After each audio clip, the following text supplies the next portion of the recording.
We appreciate you staying with us. I'm joined by Builder Omoyi Gabriel. He's the immediate past chairman of the Nigerian Institute of Building, NIOB, Edo State Chapter. Thank you for coming to join us this Thank you. Good morning. We appreciate it. Mr. Uyi. It's a bit sad that you and I get to meet on television every time there is a disaster such as this one we have in Lagos right now. But then again, it's a conversation we must have, whether we like it or not. I know you and I have talked about building collapses in this country because we've had a series of them, especially in a state like Lagos, which is the commercial nerve center of a country like Nigeria. But as it stands right now, is it not a vicious circle we have found ourselves in, given the number of collapses we've seen? Most time, when we measure Lagos, I laugh. It's only Lagos that building collapse. Are you aware that there was a building collapse in Benin a few months ago at Along Country Home? Mm-hmm. You mean that there was no report about it? Along Country Home, after DVD, there was a building collapse. Building collapse has come to stay, whether you like it or not. That sounds scary when you say it has come to stay. Yes. But there must be a reason for that anyhow. Yes. Governments have laws that only support pre-design and design stage. Mr. O, you note that building does not collapse on paper. Right. Then, there is no regulation for construction and post-construction. So, if you design for me on paper, knowing fully that the building does not collapse on paper, the building can only collapse at the construction stage, and there's no laws regulating construction and post-construction. We are talking about building collapse. It's the only building. What about roads? Let's talk generally about collapse. And what is the problem of collapse? Like just what you saw in Lagos. It happened 2 years ago in 2019, same November 1st. A building collapsed in that same Lekki. A lot of English was said about it. But what was the outcome? It's nice we speak. The federal government have laws put in place to regulate the activities of construction in this country. But where is the enforcement? Who should enforce? I mean, since we have the law. The law is clear, the police. If you leave this country, go to outside the country, you will see that there is no construction sites that the police cannot go to ask for those who is involved in the construction. Every construction site has a designer, which is the architect. For high-rise building, has a structural engineer. For the production, it has a builder. Builders are the one involved in building production. But you might be very surprised that even most of our people does not know the functions of builders in society. But then we have it as a course in the university. A 5 years course, the same equivalent to a civil engineering course in university. Yeah, you will see a young man who will just wake up one morning before he will tell you that he's not a builder. How? What certify him? Okay, now let's look at it now. We've been hearing about collapse. Who have been prosecuted? The reason is that the man that is given the responsibility to handle the project is a quack when it comes to building. The building production is purely the function of the builder. The laws are there. So if the building collapses and suddenly you discover that the man that was managing the project is not a builder or within the built environment, which law will you use to prosecute that person? Yeah. So if you take a lawyer now to go and build for you, will you now use Korean, Cobon, Akon, or QSROBN law to prosecute him? That is why 2010, the Lagos state government decentralized the Ministry of Fiscal Planning and Urban Development into 3. And that was the right step in the right direction. Yes. And that is what we have been saying here in Edo State. Take for example, the Ministry of Fiscal Planning in Edo State, just of recent, that of public building maintenance was separated by this mega agenda. But the main ministry now is only being managed just by one profession, which is the urban regional planners. So tell me how we can take care of post-approval stages when it comes to construction. We concentrate more on paperwork, and we lack the practical aspects. And I've always said, and I continue to say, take it anywhere, building does not collapse on paper. It collapses on the field. Now, when it collapses, who does the law enable that it should be held responsible? Now, the urban approval is one side in Lagos. LAPSCA, which takes care of the the approval stage, that is the construction stage now, LAPSCA. Right. Yes. They're also there. And you have the urban renewal, looking at the development of new towns. Now, if you look, what actually happened? The GM of LAPSCA was suspended. Yes. First of all, because by the that state is governor. good. Why did he suspend him? Trust. He's the one head liable for every construction work that happens within the state of Lagos. Fred Uyigwe is a politician and an economist. So good to have you on the program as always, Fred. Thank you. Thank you for having me. For coming. So let me continue with you quickly. Amori, we're just talking about the suspension of the GM of agency regulating LAPSCA in I want to push a bit further along that line. The governor said when he visited the site that mistakes have been made on all angles. Those were his words. All angles. Wasn't that rather ambiguous? We could have had more specific commentary along that line, right? Yeah. Well, I told you that it was suspended. First of all, I said, note that building does not collapse on paper. On paper, yes. But for every collapse, somebody must be held responsible. Okay. Now, it cascades. If the GM of LAPSCA is suspended, who is the builder that is responsible for that project? Okay. We'll go down. Who was on the site? Yeah. In one of the LAPSCA law, go anywhere in Lagos, for every building production in Lagos, there must be a registered builder.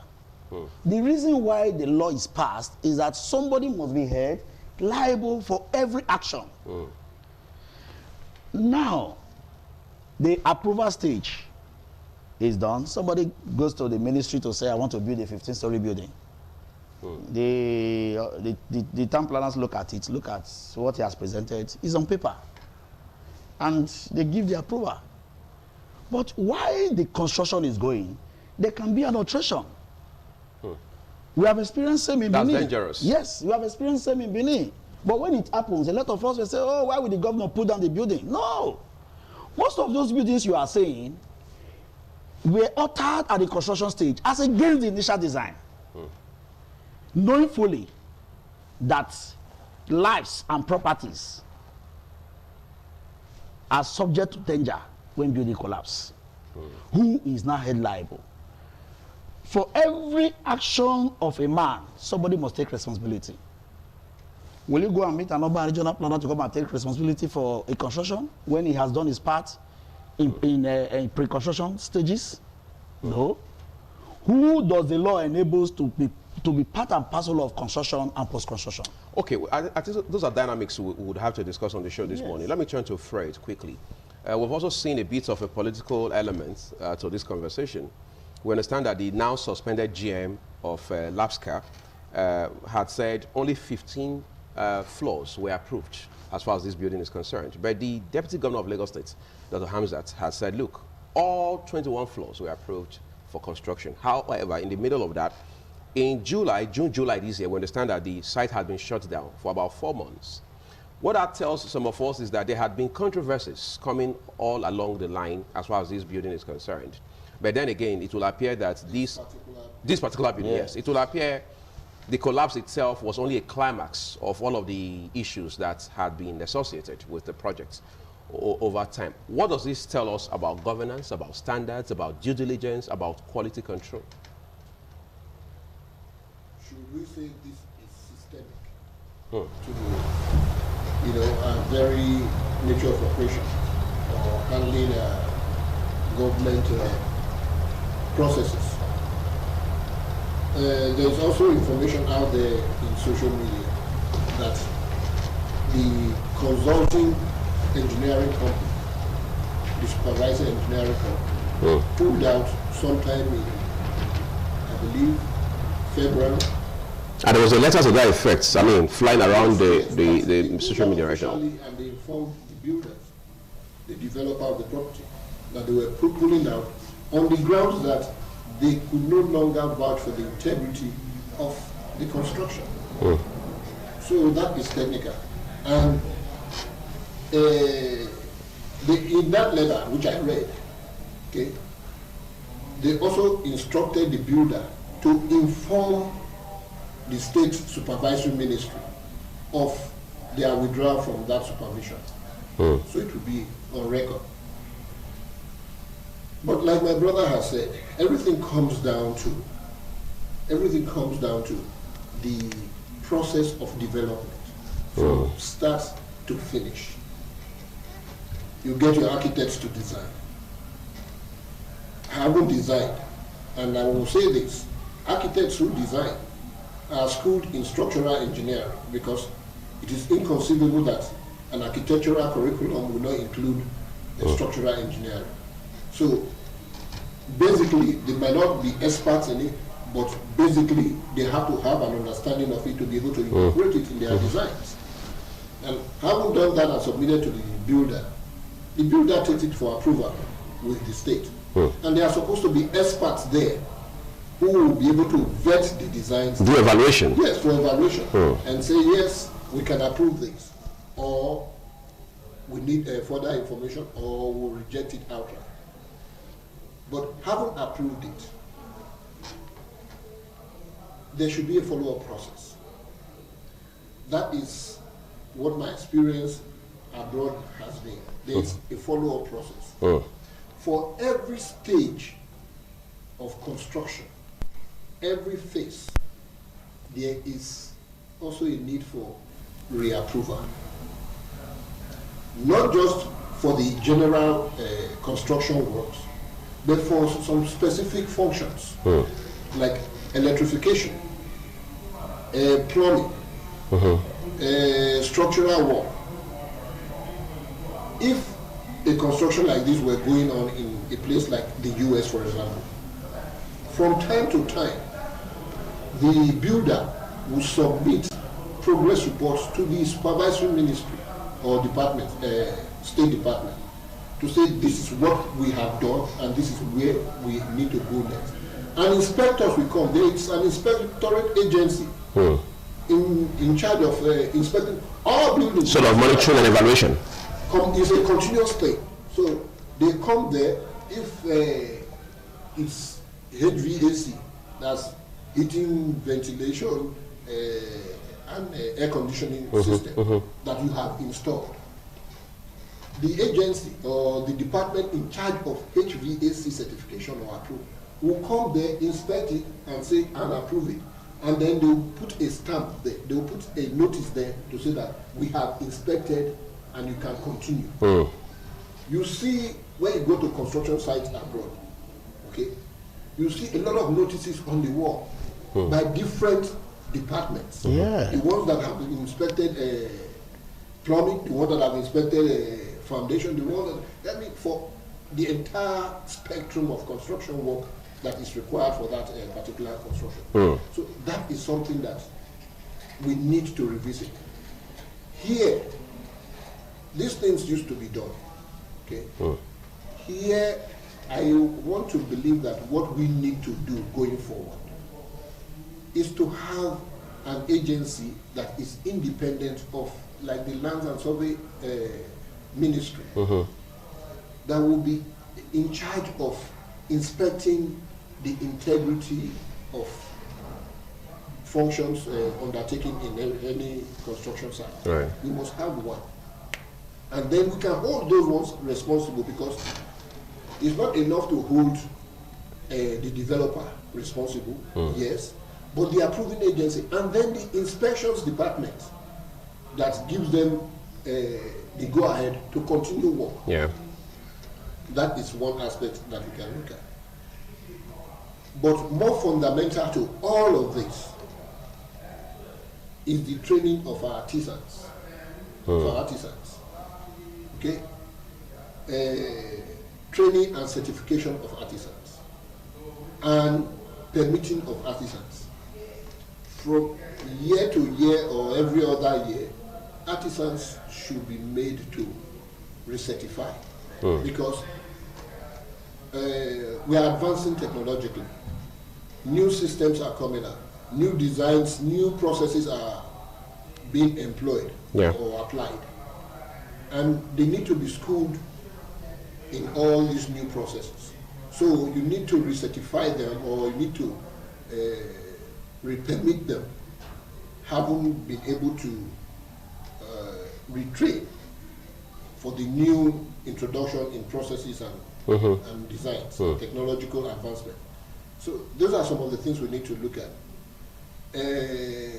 I don't believe it would be strange to Nigerians if I say that in many cases we are constrained to rely on artisans from Republic of Benin or Ghana because they seem to be better trained than our own artisans here, because we have lost the training process that was established before independence and subsisted for maybe about 10 years after independence.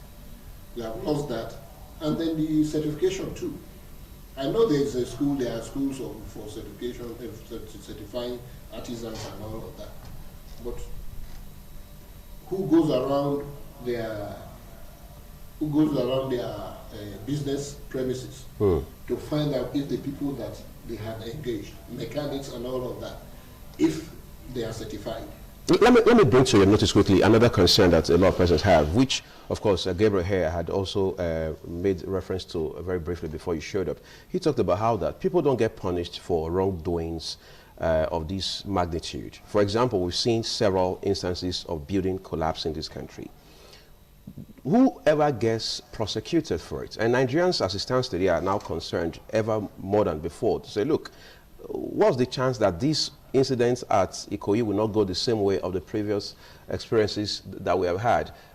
The laws are there, no doubt about that. Both of you have talked about those laws. But going forward, implementation of those laws, all right, the ability to be able to enforce those laws seems to be missing. How do we correct that imbalance?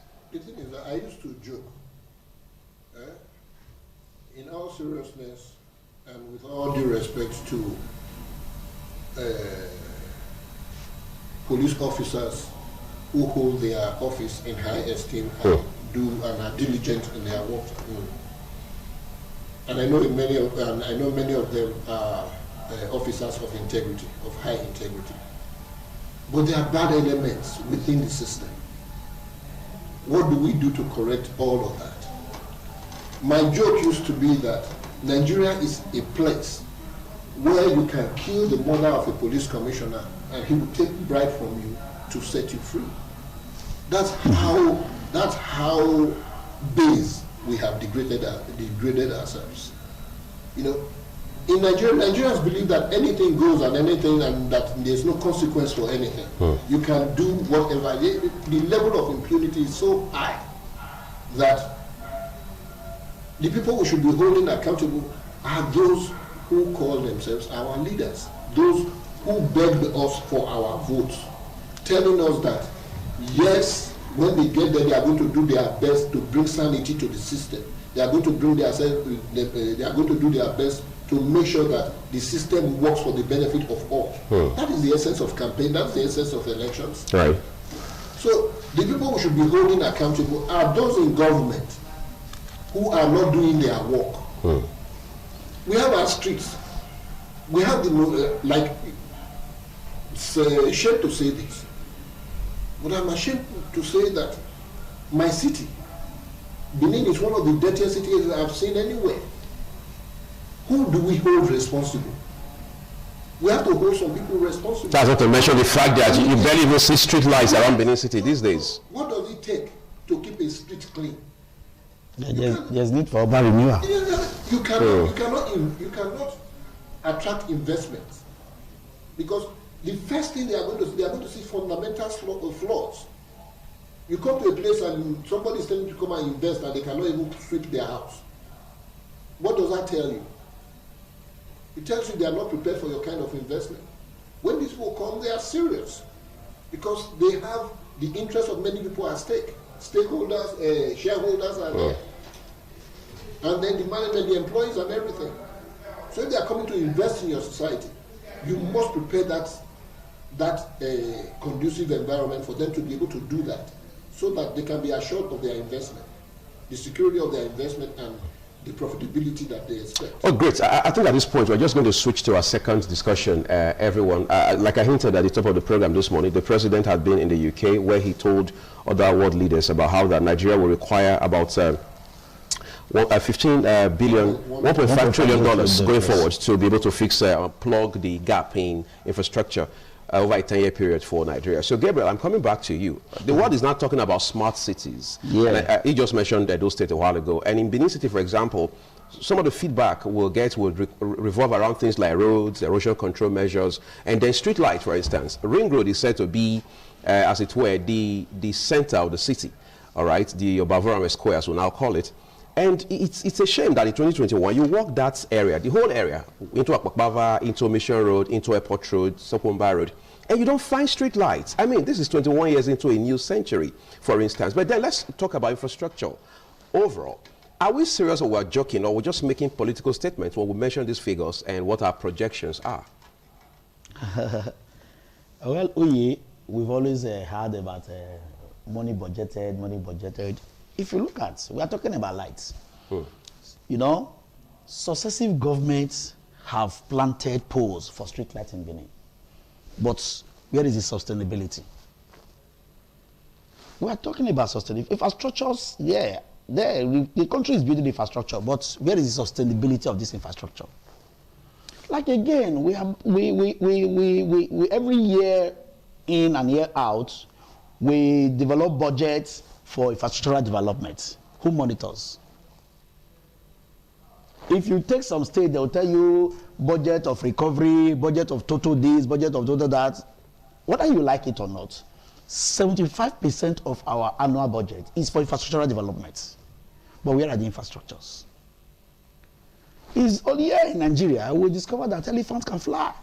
So, some people would rather argue, just to bump in on you and say, look, figures announced or projected are different from what is eventually released. So that could be a constraint too. I mean, do you share that sentiment?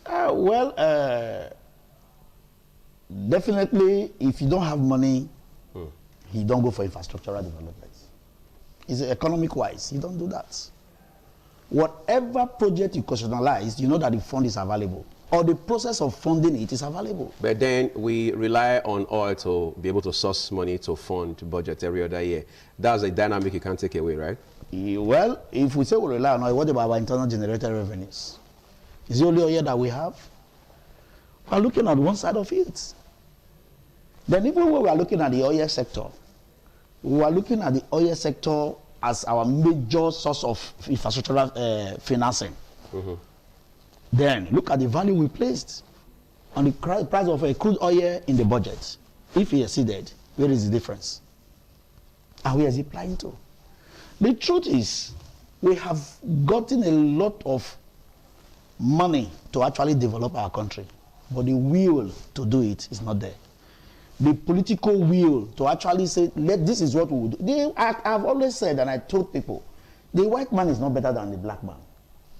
The difference is that the black man does not see tomorrow. The white man sees tomorrow. If the white man believes that for every infrastructure that is developed in the state, it's going to serve for fourth generation. But the black man sees that is an avenue to become rich. So if we're to give parties. Yes. So year in, year out, we have always budgeted for infrastructural development, such as roads, public buildings, electricity, water. Well, go to the city. Is there water? Is there light? And where is the budget? And again, the citizens, they are not doing much. The citizens, they are not doing much. If a man can come to you and beg you for a vote, it shows that power belongs to you. So what stops you to go back to ask this man, what are you doing with our money? Thank God my beloved brother is here. And he was speaking based on his experience from the Americans. The president cannot tell Americans, this is what I will do, and at the end of the year, he will not do it. The people will go and meet him. Because power belongs to the people. See, Uye, let me tell you, the country Nigeria is like this because it is the mindset of the citizen. What the citizen believe the country should be is what you are saying. Because in all affairs, even from the Bible, it says, as a man thinketh in his heart, so is he. So don't see the citizen separate from what you are saying. Benin City is dirty today. It's not because Godwin Obaseki is not having the mind to do it, but because the citizens have not compelled him. But again, isn't that why we have government in place? Who chooses the government? Compel the citizens to do what they should do. Because, look, just to add something, sir. I mean, you went to the Bible a while ago. I want to follow you along that plank, all right? The same Bible says that to whom much is given, much is expected. And it says the law is made for the lawless. Maybe that's the reason we also have traffic lights around the world, for example. Because you can't believe, I mean, you can't expect Honorable Igwe here to drive and be sane. So what do? You assume he is not a sane person and you put traffic lights at strategic points. So if we have a government, for example, as young as I am, I grew up to meet a military system where you had what they call war against the discipline at the point, and then you had the environmental sanitation that ran every other Saturday mornings between 7 and 10. This was a government's idea. So we are saying that, for example, can we expect people to be sane and responsible and take initiative to do the needful without the government putting the system and the structure and the framework in place to compel them, to beat them to line, for example? I mean, politicians know how to coordinate elections and, coordinate campaigns. Why can't they bring that same amount of energy and foresight into governance? That's the question that every Nigerian is asking. Is that too difficult to do, for example? No. But, like I said, the governor or the governor and his deputy are just two persons. You see, the point has come where we must have no excuses government. Yeah, the citizen must sit. The citizen must sit. Excuses. This is our problem. Yes. These are our challenges. Right. See, one of the best abilities of management or managers is the ability to recruit lieutenants and employees. The ones that will perform appropriately to realize your vision. Right. If you cannot do that, you are not good at doing that, you will definitely fail.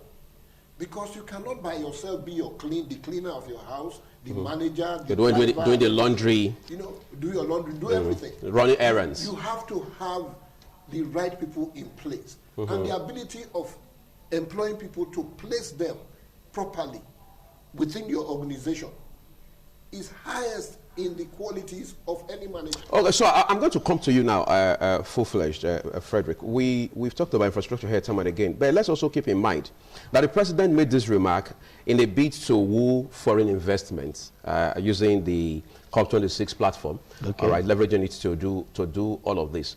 What does the average prospective investor from the global west think when he sits down like you now and he looks at Nigeria from a distance, looking at the systemic issues that we deal with?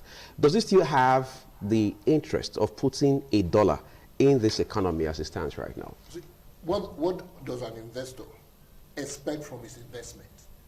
That will tell you what he expects from the society where he's going to invest in. Absolutely. He expects security, protection of his investment. Right. Okay? That we don't have. Okay? Because an investor is not just going to say, oh, Nigeria has a population of 210 million people. He's going to ask himself, what is the demand capacity of that population? If the population doesn't have demand capacity, it doesn't matter whether you have 700 million people, you do not have the funds to buy their products. They are not coming there. They would rather go to a smaller economy or society that has a higher demand capacity. It is only from that they will expect profits. That's for one. Then, of course, I've talked about security. Then they are going to talk of the cost of production. Will they be able to compete within the system? Or if they want to use that particular society as a platform to reach a wider market? Would they be able to produce within that society competitively to reach the wider market? That tells us why many companies after SAP relocated to Ghana. Our electricity infrastructure crumbled and remains comatose. Like my brother here has said, do we have an independent regulatory body? We have a regulatory body for electricity. We have electricity distributors, right? We have the transmission and all of that, distributors. Like in this zone, BEDC basically now designs their own development. So who designs the growth? Who designs the growth rate or projection of this region? Or let's just come to our state, Edo State, to say, okay, our energy consumption projection over the next 5-10 years is going to be such and such. And then to liaise with BEDC to make sure that they are living up to their responsibility in providing such capacity. I have not in recent times, when I mean recent times, the past 20 or even 30 years, heard of rolling development plans in Nigeria. During the days of Gowon, I remember we had 5- and 10-year development plans for the entire country. We don't have that. But to come back to your question, that is the $1.5 trillion desire realistic or sufficient? I don't know what informed that figure, but I believe that it's a bogus figure. If you ask me in earnest, I will tell you that what we need is much more than that. Much more than that. Yes. Much more than that. Yeah. For a country dealing with a 16 trillion naira budget for 2022. Yes, what we need is much more than that. The truth is, do we have the capacity? We do have the capacity. Okay? Our population is vast, youthful. We have our people experts both at home and in the diaspora who could come here to synergize, to get the economy really going. But the challenge is we do not have leaders who have an appreciation for expertise and performance. You have to be able to learn to certify people, categorize them, and put them to work. You have to understand the difference between effectiveness and efficiency. Very key to productivity. Okay? I have defined that before. While effectiveness means the ability to undertake any endeavor. Efficiency means the ability to undertake that same endeavor using the least or the most minimal economic resources. The most economic resources for the highest value. So that's the application of resources to their highest economic value. That is efficiency. And any administrator who does not have that understanding cannot compete. And we live in a world where every day we must compete in one sphere or another. We must. That is what we are. I mean, you are there. Yes. You are there. You are here operating this establishment. You are competing with a number of other agencies, other broadcasting stations. Yeah. That's your immediate sphere of competition. But at the same time, management is looking at your returns, the returns in this place, and comparing it to what is happening in the oil industry and in the banking industry. And that's what investors look at. They are going to compare what is coming out from this broadcasting organization to what is happening with that oil organization, and that is what is happening in that banking organization, to decide where to put their money, because everybody is looking for the highest rate of exactly, profit orientation. So quickly, as we wrap up now, Gabriel, let's talk about the components called corruption when it comes to infrastructure development. You have several ministries. Each of these ministries obviously would have, as expected, agencies under them. But then again, we've seen the EFCC drag back and forth with some of these ministers, whether when they're in office or after they've left office. We've seen many of these director generals and executive directors of these agencies being dragged by the Economic and Financial Crimes Commission as well as other law enforcement agencies.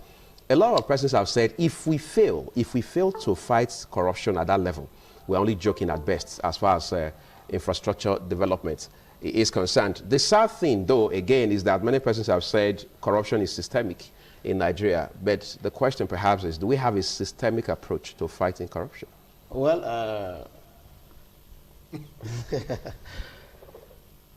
let's give thanks to Olusegun Obasanjo, who established the EFCC and the ICPC, right, to actually check what is happening in our financial system. And to imagine that those two organizations did not exist. Just imagine that if those two organizations did not exist. So what would have happened before they came on board? So they would have been fear for anything at all. And what would be happening now? Well, you see, another area you also look into is appropriation and misappropriation. Most of these director generals you see that are being prosecuted, they are actually involved in misappropriation. Okay. When you see the EFCC inviting them, come, this, that, what they actually appropriated for, they deviated from it to do what was not appropriated for. That is misappropriation. Misappropriation did not say that they did not actually spend the money. Or that they stole the money outright. No, that's, they veer it to what is not a... I want to say there are two components. Yeah, so in the process of going for misappropriation, their interest is what is involved that become the misappropriation. You understand what I'm saying now? Just like what my brother was saying, that every investor must look into the areas where his profits will come out more. Will maximize. So where is this corruption coming from? Corruptions are coming from misappropriations. If a minister tells you that he wants to develop an institutions that will train the youths, he will build up the youth village whereby the youth will come up. Maybe a skills acquisition center or something. Yeah, skills acquisition where the youth will be trained and every other thing. And he not discover that it is easier to get my brother to just come and do a mental work for them. All he just need to do is... Or to supply some brooms. All he just need to do is to get a hall at one of the hotels here, invite the same youths, and spend that same money. To have a motivational session. Motivational session. And he discovered that going to establish that skill acquisition, which was budgeted for, he would just veer it to that seminars for youth and said it has been done. Because that seminar for youth is going to make a lot of money from it. Immediately. Quickly. It's quickly. So now, just like I said, controls is the key to everything that we do. If you budget if there's a budget for every ministry, there should be agency, an independent agency. Just like what the EFCC is coming as a post-mortem agency.